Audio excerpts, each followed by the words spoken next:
All right, so last thing on your study guide. You have x1 and y1. You have x2 and y2. We are going to take what y2 equals, which is -2. We are then going to subtract what y1 equals, which is 3.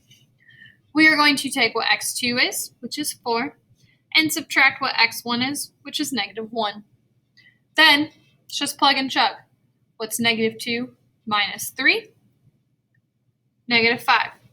What's 4 minus -1? +5.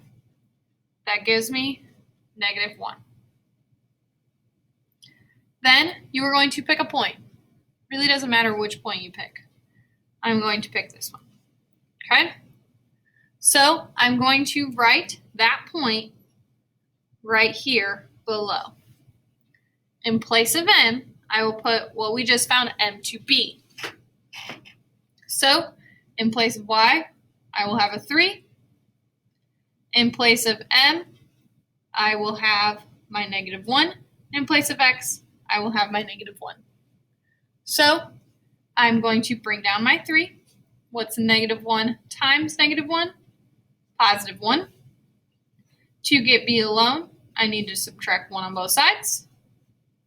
That gives me that b equals 2. So I'm going to plug in my answer below. So it's going to be y equals -1x plus 2. If you wrote it as y equals -x plus 2, either of those would work. Okay? Very last one. Let's first start with plugging in our y1 and our x1, our y2 and our x2. Okay?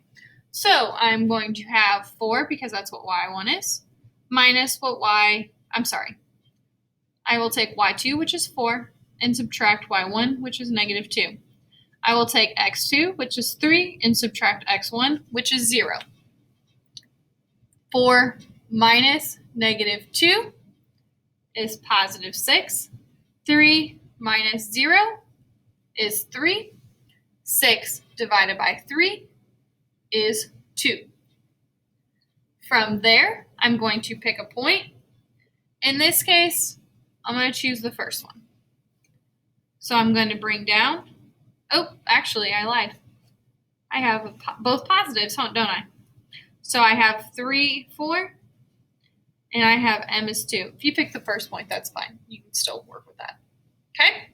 So in place of y, I'm going to put a 4. In place of m, I will have my 2. And in place of x, I will have a 3. So bring down my 4.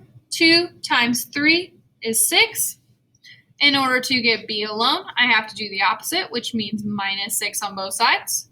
That gives me -2. So when I go to fill in my final answer at the bottom, I will have y equals 2x minus 2. Y equals 2x minus 2.